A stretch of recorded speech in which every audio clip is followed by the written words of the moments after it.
கோவை மாவட்டத்திற்கு 50 ஆண்டு இல்லாத வளர்ச்சியை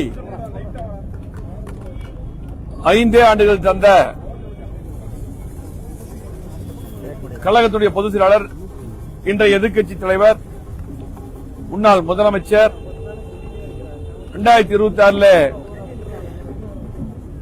தமிழ்நாடு முதலமைச்சராக பொறுப்பேற்கக்கூடிய எடப்பாடியார் அவர்கள் கோவை மாவட்டத்துக்கு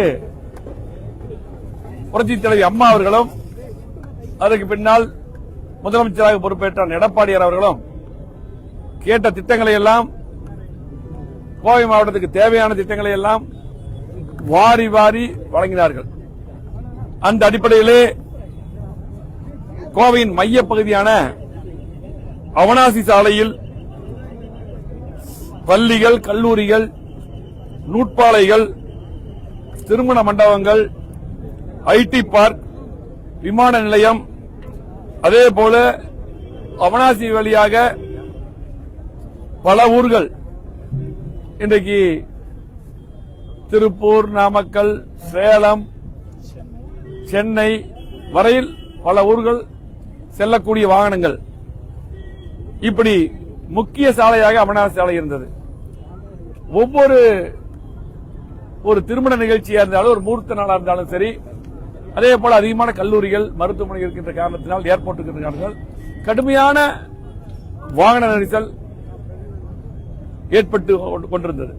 அதன் அடிப்படையில் நீண்ட காலமாக கோவை மாவட்ட மக்கள் இந்த அவனாசி சாலையிலே ஒரு மிகப்பெரிய ஒரு மேம்பாலத்தை அமைக்க வேண்டும் என்று கோரிக்கை வைத்துக் கொண்டிருந்தார்கள்.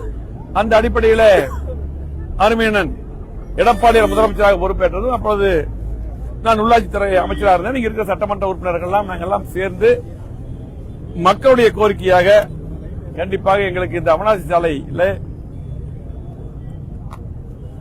மேம்பாலம் வேண்டும் என்று கோரிக்கை வைத்தோம். அந்த அடிப்படையில் கண்டிப்பாக செய்கிறேன் என்று ஆரம்பிக்கும் பொழுது கிட்டத்தட்ட எஸ்டிமேட் காஸ்ட் பார்க்கும்போது 1621 கோடி மிகப்பெரிய அளவில் இருக்கின்ற காரணத்தினால் அதிகாரிகள் எல்லாம் இது சரியாக ஒத்துக்கொள்ளவில்லை. ஆனால் எடப்பாடியார் அவர்கள் இல்லை, கோவை மாவட்டத்துக்கு இந்த மேம்பாலம் அவசியம் என்று அன்றைக்கு இந்த மேம்பாலத்துக்கு முழு நிதியையும் ஒதுக்கி தந்தவர் எடப்பாடியார் அவர்கள். ஒதுக்கி தந்து கொரோனா வந்தது உடனே, அதுல கிட்டத்தட்ட ஒரு 1.5 வருஷம் அதுக்கு மேம்பாலங்கள்லாம் முடிக்க முடியாத சூழ்நிலை வந்தது. அதுக்கு பின்னால் பாத்தீங்கன்னா 21 அதிமுக ஆட்சி எடப்பாடி முதலமைச்சர் இருக்கும்போது 55% இந்த பணியை முடித்தோம். அதே போல எடப்பாடியார் சென்னையிலிருந்து நிதி ஒதுக்கி அதை ஆரம்பித்தார்கள். இதே பகுதியில் தான் அன்னைக்கு நான் அமைச்சராக இருந்து கிட்டத்தட்ட 24/3/2020 நிர்வாக ஒப்புதல் 1621 கோடிக்கு எடப்பாடியார் அவர்கள் முழுமையாக மாநில அரசு முழுமையான நிதியும் எடப்பாடியார் ஒதுக்கி அந்த ஒப்புதல் நிர்வாக ஒப்புதல் தந்தார்கள். 3/12/2020 அன்று வஉசி பூங்கா அருகிலே உப்பிலிபாளையத்திலே நான் அமைச்சராக இருக்கும்போது நான் அடிக்கல் நாட்டினேன். இங்க இருக்கிற சட்டமன்ற உறுப்பினர்கள், பொதுமக்கள், அதே போல வியாபாரிகள், தொழிலதிபர்கள் அத்தனை பேரும் அதை கலந்து கொண்டார்கள். 2021 ஆட்சி மாற்றம் ஆன பின்னால் கிட்டத்தட்ட 1.5 வருடங்கள் அது அப்படியே வேலை செய்யவே இல்லை. அப்படியே மந்தமாக வேலை நடைபெறவில்லை. முழுமையாக அன்னைக்கு வேகமாக முடித்திருந்தால் கிட்டத்தட்ட ஒரு 2 வருடங்களுக்கு முன்னாலே கண்டிப்பா இந்த மேம்பாலம் திறந்திருக்கலாம். அதே போல எடப்பாடியார் தொடர்ந்து முதலமைச்சராக வந்திருந்தாலும் கிட்டத்தட்ட 24வது வருடமே கண்டிப்பா மேம்பாலத்தை திறந்து வைத்திருப்பார்கள். அவ்வளவு வேகமாக அன்றைக்கு நேரடியாக எடப்பாடியார் அவர்கள் முதலமைச்சர் அவருடைய கண்காணிப்பில் இந்த வேலையெல்லாம் நடந்து கொண்டிருந்தது.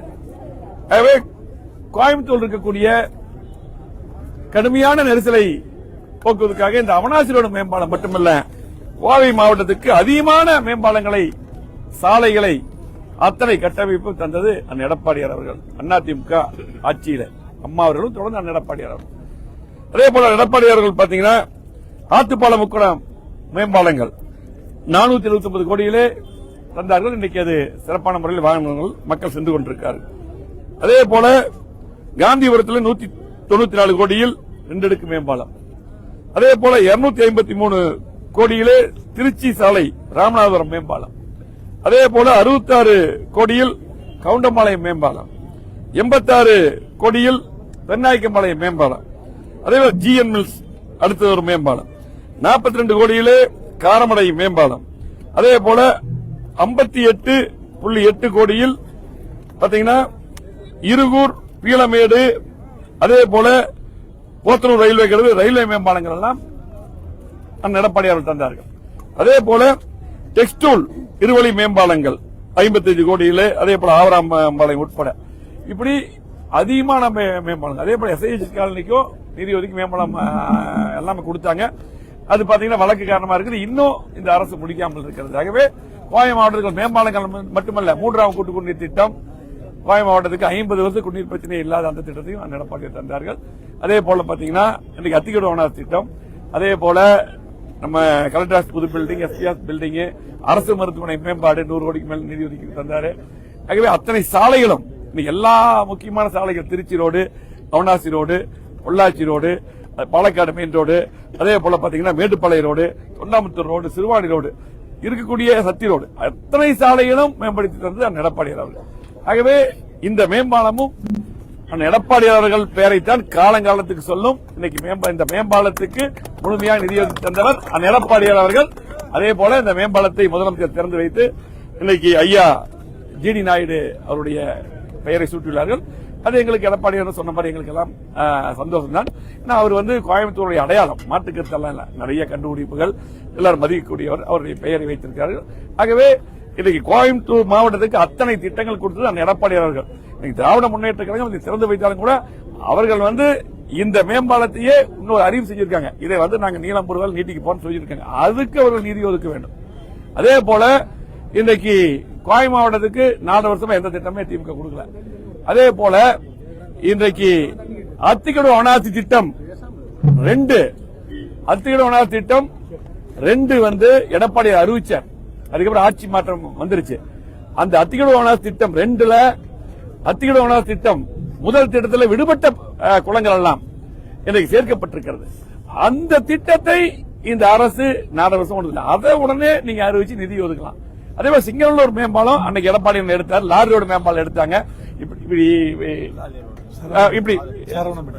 சரவணப்பட்டி மேம்பாலம் இதெல்லாம் எடப்பாடியார் ஆய்வு பண்ணார். அதுக்கெல்லாம் நீங்க நிதி ஒதுக்கி தரலாம். நீங்க எல்லாமே எடப்பாடியார் அதிமுக ஆட்சியில தந்தது இன்றைக்கு பாத்தீங்கன்னா மக்கள் பயன்பாட்டுக்கு வருது. இது முன்னாடியே வந்திருக்க வேண்டியது பயன்பாட்டுக்கு. ஆகவே இந்த அரசு இப்ப இனி இருக்கின்ற காலத்துக்காது கண்டிப்பாக அந்த பணிகளையாவது நீங்கள் செய்து தர வேண்டும். கோவை மாவட்ட மக்களுக்கு முழுமையாக 4 வருஷத்தில் திமுக ஆட்சி எதுவும் செய்யவில்லை என்று சொல்லி கண்டிப்பாக 2026 எடப்பாடியார் முதலமைச்சர் வருவார். விடுபட்ட எடப்பாடியார் மீண்டும் முதலமைச்சர் வருகின்ற பொழுது விடுபட்ட அத்திக்கடவு அனாசி திட்டம் 2, அதே விடுபட்ட மேம்பாலங்கள் தேவையான திட்டங்களை பூரா கண்டிப்பாக கோவை மாவட்டத்துக்கு தருவார். அதே போல இந்த மேம்பாலத்தில் நம்ம கிட்டத்தட்ட 10 கிலோமீட்டருக்கு தமிழ்நாட்டிலேயே மிகப்பெரிய மேம்பாலம் இது. இதான் எடப்பாடியார் கொடுத்தாரு. இந்த மேம்பாலத்தில் இப்ப இருக்கக்கூடிய இந்த அரசு கோவை மாவட்ட நிர்வாகம் என்ன பண்ணணும்னா, நெடுஞ்சாலைத்துறை எல்லா பக்கம் கேமரா மாட்டுங்க. ஏன்னா விபத்து இல்லாமல் தடுப்பதற்கு அந்த வேலையில் நீ கடுமையாக உடனடியாக செய்ய வேண்டும். உடனடியாக இந்த டைவர்ஸ் நல்லா பண்றதுல கரெக்டா பண்ணி முழுமையா இந்த கேமரா மாட்டும் பொழுது ஸ்பீட் லிமிட் கரெக்டா இருக்கும். அப்பதான் விபத்துகள் ஏற்படாது என்று கூறி கண்டிப்பாக இந்த மேம்பாலங்களை எங்களுக்கு நிதி ஒதுக்கி தந்த எடப்பாடியார் அவர்களுக்கு நெஞ்சார்ந்த மனமார்ந்த நன்றியை கோவை மாவட்ட மக்களின் சார்பாக தெரிவித்துக்கிறேன். நன்றி, வணக்கம்.